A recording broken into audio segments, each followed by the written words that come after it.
विशाल भगवान की। तो माया से कैसे बचा जाएगा, पूरी बात यहां पर अंतरिक्ष प्रबुद्ध योगेश्वर ने बताई है।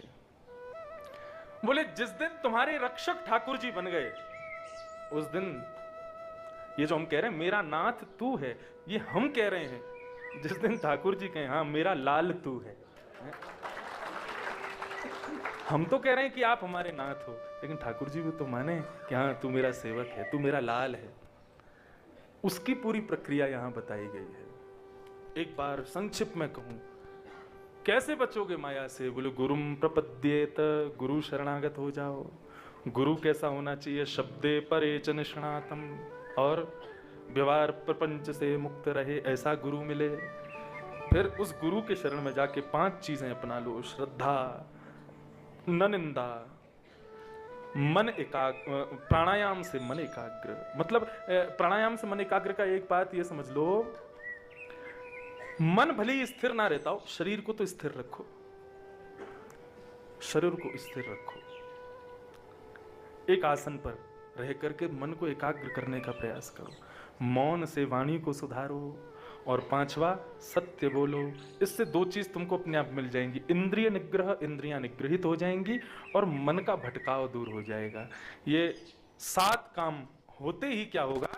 इष्टम दत्तम तपो जप्तम व्रतम यच्चात्मनः प्रियम दारान सुतान गृहान प्राणान यत परस्मै निवे। ओहो कितनी अच्छी एक बात तो बताई नहीं मैंने, प्राणान निवेदनम।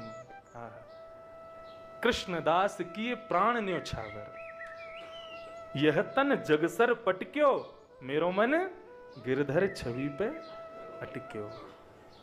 अपने प्राणों को भी ठाकुर जी के सन्मुख न्योछावर कर दो। लेने की जिम्मेवारी उनकी कबले में, लेकिन न्योछावर कर दो। अपने इष्ट, अपने दाम, अपने तप, अपनी जमीन जायदाद, पत्नी बच्चे, मकान दुकान, अपने आचार विचार व्यवहार, सब कुछ ठाकुर जी को जब अर्पित हो जाएगा तो उन सबकी जिम्मेवारी रक्षा की ठाकुर जी की हो जाएगी। जब सबकी जिम्मेवारी ठाकुर जी अपना लेंगे तो तुम माया से बच जाओगे। ये प्रबुद्ध योगेश्वर यहां कह रहे हैं। और फिर तुम्हारी स्थिति कैसी हो जाएगी? ठाकुर जी मेरे रक्षक बन गए, ये मुझे कब पता चलेगा? हाँ अब मेरी रक्षा ठाकुर जी कर रहे हैं, ये मुझे कब पता चलेगा? तब कहते हैं क्वचित रुदन्त्युत चिंतया क्वचित हसन्ति नन्दन्ति वदन्ति लौकिका नित्रिन्ति गायन्त्यनुशीलत्यन्त्यजं भवन्ति तुष्णिं परमेत्य निर्मता। तुम्हें कब पता चले कि तुम्हारे रक्षक ठाकुर जी हो गए?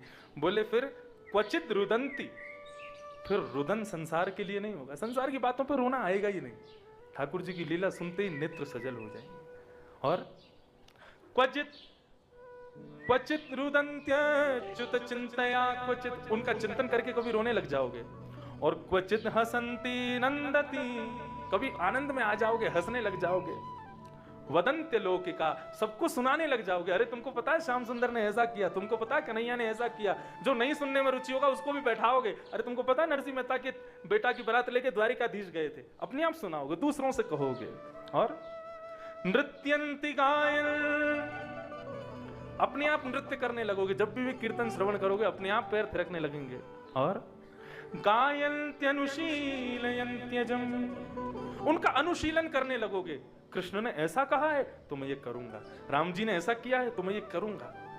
उनकी क्रियाओं पर तुम अनुशीलन करने लगोगे, उन पर चलने लग जाओगे, उन क्रियाओं को अपने जीवन में लाने लग जाओगे। भवन्ति तुष्णिं परमेत्य निर्वृता, इस संसार से निवृत्त होकर के तुम परमेश्वर को ही अपना मान लोगे। तो समझना हाँ अब ठाकुर जी तुम्हारे रक्षक हो गए। एक प्रकार से संसार तुमको तब क्या उद्बोधन देगा? तुमको एक उपाधि दे दी जाएगी, क्या ये पागल हो चुका है। हाँ जब कभी भी हंसोगे, कभी भी रोओगे, कभी भी गाओगे, कभी भी नृत्य करोगे, कभी भी किसी को भी कथा सुनाने लग जाओगे, कुछ भी करोगे, तो ऐसी स्थिति में तो तुमको पागल ही कहा जाएगा। तब जानना कि ठाकुर जी तुम्हारे रक्षक बन गए।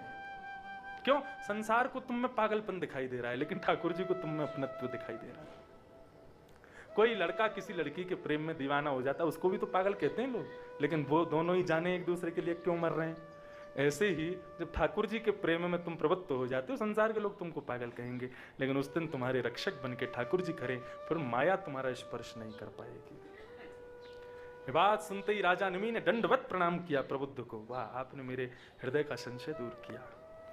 अब राजा निमि चौथा प्रश्न कर रहे हैं। प्रश्न, नारायणाभिधानस्य ब्रह्मण